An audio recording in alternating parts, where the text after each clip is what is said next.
Hi, I'm Janice Switlo, and I'm often heard to be saying Canada is an outlaw nation. And I want to delve a little further into that today and carry on with that theme. Basically Canada has been doing what it wants. And when I speak of Canada, I'm speaking really of the federal government, Her Majesty's Canadian government in right of Canada. And this concept of wanting to have it all and not comply with treaties and the permissions that are granted through treaties, to the extent to which they're even willing to set up a judge to create a new domestic doctrine that actually amends the Constitution without the involvement of the people whatsoever. That's what you get when there's no democracy, when laws can be simply unilaterally by an individual or a group of individuals changed. And we're not talking just laws here, we're talking constitution with which the laws are supposed to comply. Above that, above the Canadian Constitution, are the treaties. That's the first constitutional rung. That's the first lawful stone, if you will, that is put in place on this ground that allows the Crown, allows the Queen and her governments to operate. She's exercising partial political sovereignty. So where does this come from, right? This goes way back, and a lot of people are familiar with, doctrine of discovery, things like that. But let me take you back to the late 1700s, and this is in the States, and read you a little bit here, something here from that time that sort of sets the stage. Virginians were particularly frustrated by a war with the Cherokees. Now remember, there were no wars. Her Majesty decided to engage in treaty making, not engage in wars with the Indigenous nations in the area known as Canada.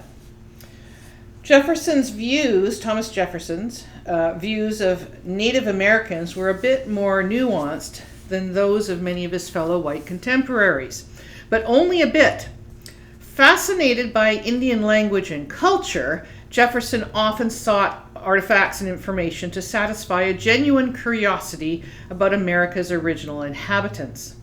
He believed Indians a noble race. At his core, though, Jefferson shared the prevailing views of white landowners, that Indian lands were destined to belong to whites, and the Indians themselves should be inculcated in the ways of the whites.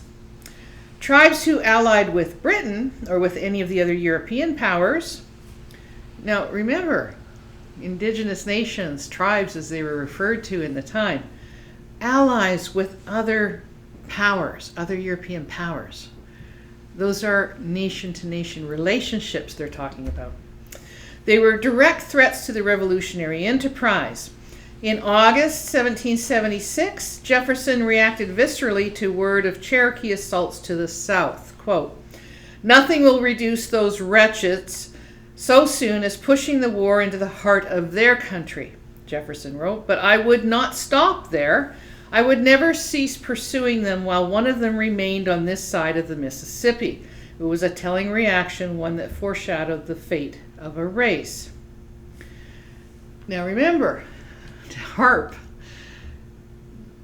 the Queen has treaties, but her Canadian governments are engaging in acts of war against the very Indigenous nations with whom she has treaty relations. And pushing that war under the framework process, pushing that war right into the reserves, right into their lands. Remember, reserves being reservations out of treaties where Her Majesty has no permissions whatsoever other than the requirement to assist with administration. So to facilitate the lawyers, the secretaries, that sort of thing, to assist the Indigenous nationals with their business and enterprises on reserve. And of course, they're meeting their needs, etc. too. But this concept of pushing, the Section 35 doctrine, is precisely what makes it lawful, quote unquote, lawful to push the Indigenous nationals off their land. And that extends not only essentially, sign off, get into a land claim situation or through the FAMR process so that they get rid of this problem of the reservations out where there are no lawful abilities to act. Get you to sign in through opt-in legislation to say, well, we never were nations, these weren't treaties, proper treaties, it goes on, and I've talked about that earlier. But this concept of, I will not stop, and that's exactly what the current and previous governments have been all about. They will not stop until they succeed in pushing the Indigenous nationals off of their land, off of their resources, get them to capitulate and be seen to be nothing more than domestic ethnic minorities.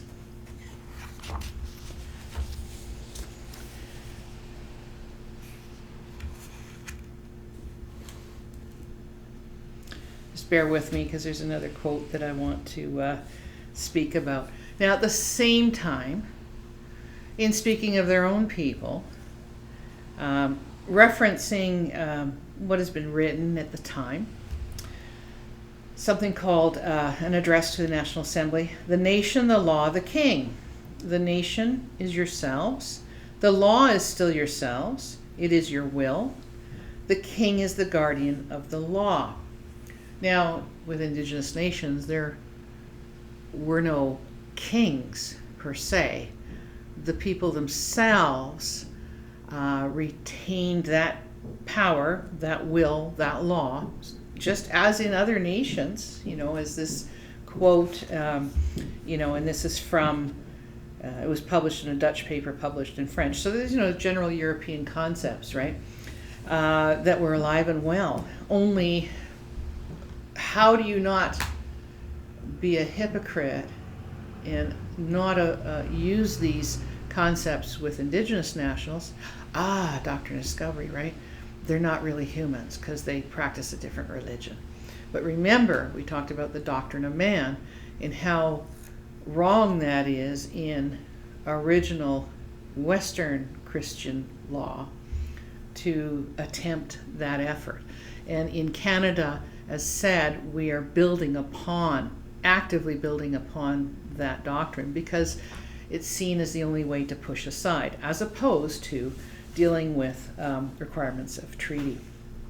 So Indigenous nations, a reminder, right? You hold the power. Do not allow yourselves to be manipulated into handing over your powers to Chief and Council, which are a federal board established under the Indian Act, that whole process intended to undermine your very existence. And what do they purport to leave you with under the Section 35 doctrine? Consultation. And everybody now, anytime there's an issue, unlike the ancestors, unlike the grandfathers and grandmothers and clan mothers who would speak in the past, today everyone, the first thing they say is, you didn't consult us and we need consultation and accommodation. Well, these are key terms from the Section 35 doctrine. And let's remember and let me remind you how that's seen. And this again goes back to the very end of 1700s. And Jefferson was talking about the Whiskey Rebellion. And there was a big issue in the United States before it was United States. Well, actually, at that time it was. At this time, the issue was excise taxes. And there was protests and things were going on and violence was happening. And the concern was that freedoms of assembly were being stomped on. They were trying to stop this exercise of expression in a democracy. And everyone was pretty worried about it and said, well, we need to take these measures. We need to stomp on civil rights, if you will, because of this rebellion. And Jefferson looked at it and kind of giggled a bit and said, look, let's take a real look at what this was and why it's not a big deal. He really said, he took a sage tone and and said this really was nothing to worry about. And he says, and of course from his perspective was, this was so minor and certainly did not justify stepping on peaceful freedom of assembly. So he said the denunciation of the democratic societies is one of the extraordinary acts of boldness that we had seen. And here he goes. And what did the Whiskey Rebellion amount to really? To Jefferson, it was hardly worth noting, quote, there was indeed a meeting to consult, but to consult on a question does not amount to a determination of that question, still less to the acting on such a determination. So way back then, the concept of being consulted and consultation was accorded no respect. It meant nothing. It achieves nothing. In fact, as this illustration provides, it's no big deal. It's nothing to worry about. Trading your right and power and law for this talk to me, please. In a previous episode, I've talked about, make it meaningful, speak from, the heart, be honest about this. This doctrine is, quote unquote, giving you not rights, it's taking. And it's leaving with you such an unimportant role that whenever I hear someone say, you didn't consult us, all I picture is the laughing that takes place on the other side, because no one is speaking about and saying clearly, hey, you can't do that. Instead, they're embracing the Section 35 doctrine and everything that comes with that says they're only domestic ethnic minority, they don't own anything, treaties are nothing, and again, I'm repeating myself. So please, as Canada is simply doing these things and simply charging ahead to push you aside, please, if you're going to, quote unquote, stand up and speak for yourselves, don't be asking for consultation. Inform the world what's wrong with this picture.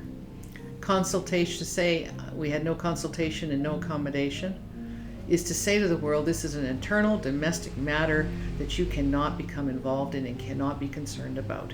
Even though, and you're seen to be agreeing with this, even though this is the stage and a quote unquote lawful way to push you aside. There was Tommy Gregoire was a Chouette, and he used to kind of call him a king elder because he was so senior. And he used to warn about the pushing aside, you're going to end up in Australia. Now that was he's being sarcastic. That's how far the pushing aside will be. You'll even be off the continent, to make his point. And how right he was. The Section 35 doctrine wasn't even started in his time, but he knew it was coming. And he didn't describe it as I would, but we spoke the same way and issue the same warnings, and that's all I have to say.